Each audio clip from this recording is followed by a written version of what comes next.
Okay, so ang ituturo ko ngayon ay kung paano mag-add or mag-subtract ng dissimilar fraction. So meron akong video nung pag-add ng dissimilar fraction, no? So dun yun makikita sa pagkuha ng LCD at diniretso ko po yung video sa pag-add ng dissimilar fraction. So dito, mag-add tayo ng dissimilar fraction at mag-subtract tayo ng dissimilar fraction. Yung magkaibang denominator. So, for example, ang number natin ay 1/2 plus 1/5. Okay? 1/2 plus 1/5. Kung mapapansin nyo, different denominators, we cannot add that. Not unless na i-change natin yung fraction na yan into similar fraction. Dissimilar fraction yan eh. So, ang gagawin natin, una kong method ay yung pag-list ng fraction na to para makuha natin yung LCD or the least common denominator, yung parehas na denominator. So, ililist ko yung 1/2 para makuha ko yung equivalent fraction niya na may parehas na LCD. Ito yung 1/2 po maglilist ako ng mga fraction multiples of 1/2. Parang multiples. Okay? So, 1, 2, 3, 4. Okay. Lagay natin yan Kung ano yung mga number dyan, parang magka-count ka. Parang multiples of 1, 2, 3, 4, ganun. So, multiples of 2, 2, 4, 6, 8. Dagdagan pa natin. 1, 2, 3, 4, 5. Then, 2, 4, 6, 8, 10. Ganun po. So, try naman natin dito sa baba. 1, 2, 3, 4, and 5, 5, 10, 15, 20, 25. Okay, lahat ng makikita nyong fraction, kunyari ito, 2 fourths, 3 6, 4 eighths, 5 tenths, lahat ng yan, equivalent lang yan sa 1/2. Magkakaparehas lang yan. Okay, equivalent. Ito naman, na 1/5, ito, 2 tenths, 3 fifteenths, 4 20ths, 4 20ths, 5 25ths. Lahat ng to ay equivalent din sa 1/5. Kaya ang gagawin natin, hahanapin natin yung may parehas na denominator. Okay, so mapapansin ninyo, ayun, ito. So, parehas na denominator. So, ito yung kukunin natin, no? Okay? Yung LCD niya din ay 10. LCD is equal to 10. Ayan. So, the least common denominator. Yung parehas na pinakamababang denominator na mapapansin nyo. Ayan. So, yan, yung 1/2 nyo, magiging 5 tenths. Plus, yung ano nyo, yung 1/5, magiging 2 tenths. Okay? Plus 2 tenths. Ayan. Kung mapapansin nyo, pwede ko nang isolve dyan, sa taas. Tignan nyo 5 plus 2 is 7. Then copy the denominator.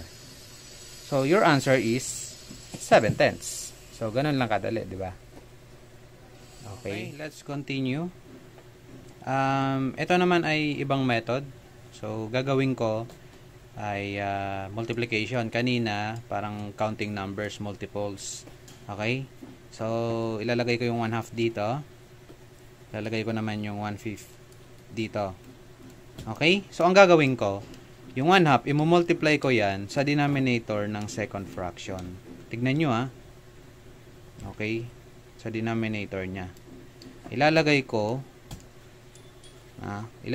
yung 5 as numerator and 5 as denominator. Pwede naman na i-multiply mo sa 5 yan, then i-multiply mo sa 5.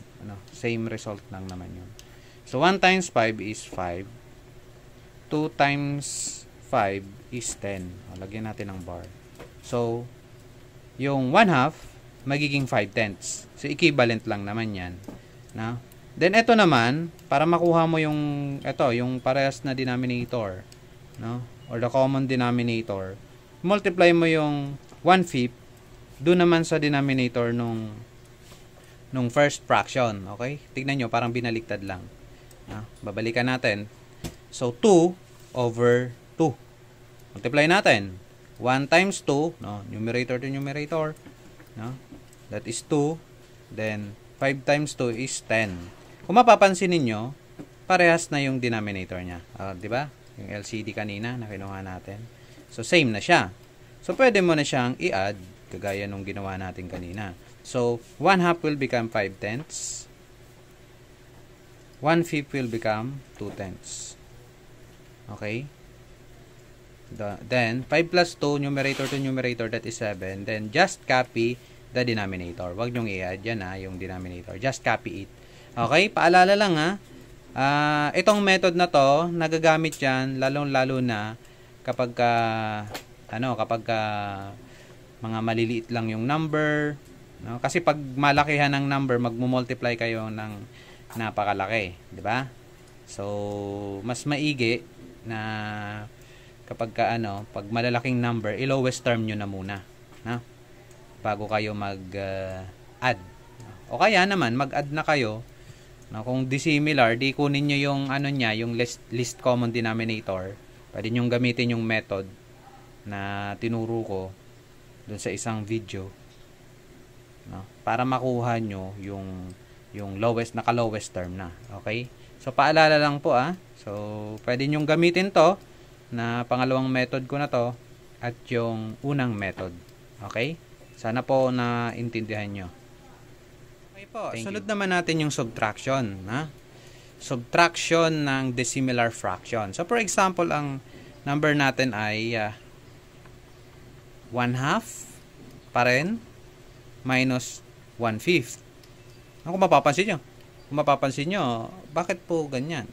Kasi mas malaki yung 5 Hindi yan sa denominator lang po yan. Okay? So, let us subtract it.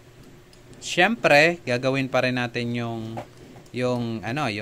method na pinakita ko sa inyo. So, method na una, yung pagkuha ng mga multiples ng numerator tsaka yung denominator.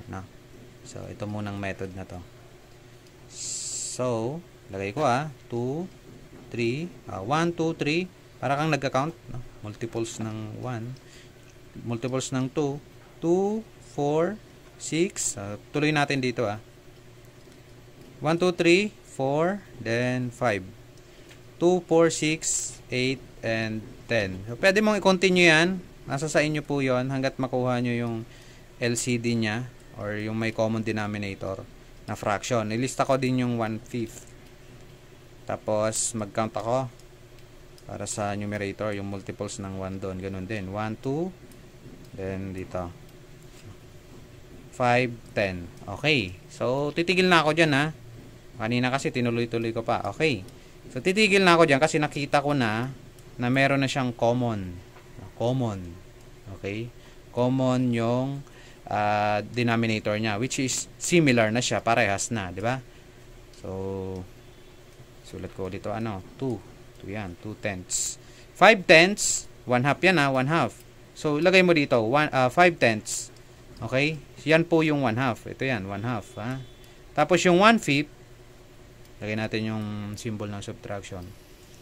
Yung 1/5 magiging 2/10. So, kung mapapansin nyo, mas malaki yung 1/2 sa 1/5, di ba?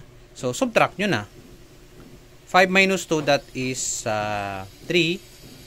Then, just copy the denominator. Kung mapapansin nyo, di na siya ilo-lowest term. Wala namang, hindi mo naman yan malo-lowest term. Yan na yung lowest term. So, that is your final answer. Okay? So, isunod natin yung isang, kung parehas na 3/10 ang sagot, sunod natin. Okay? So, yung isang method na gagamit ng multiplication, tignan nyo So, 1/2, lagay ko dito. Tapos, multiply ko siya dito sa denominator na yan, yung pangalawang denominator. Okay, 5 and 5. 5/5, gawin natin yung fraction. 1 times 5, that is 5. Then, 2 times 5 is 10. Diba? So, yung 1/2, naging 5/10. Tapos, yung 1/5, i-multiply ko naman yan sa denominator ng unang fraction. Tandaan nyo yun, Okay? So, lagay ko 2/2. Multiply ko, 1 times 2, that is 2. Then, 5 times 2, that is 10. Kung mapapansin nyo, parehas na yung denominator niya. Kasi yan nga po yung magiging LCD niya Diba? Okay? So, depende po yun ha. I mean, yan talaga kasi yung LCD niya. Nung nag-list tayo kanina. So, depende po yun kapag malaki kasing number, no? Malaking number minsan, common denominator lang yun. Hindi yun yung LCD. Okay?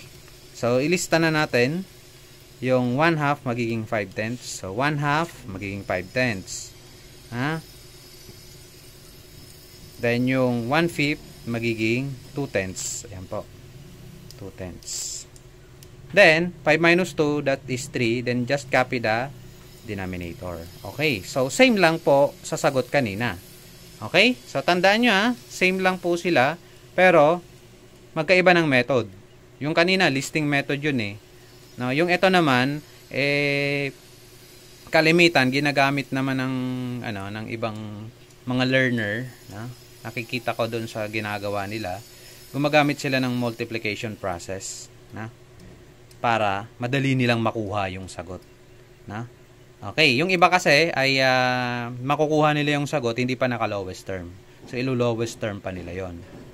Okay, sana po ay naintindihan nyo yung subtraction nung dissimilar fraction. So, gagawin nyo muna siyang similar fraction bago kayo mag-subtract or mag-add. Okay, same process lang po yun. Salamat!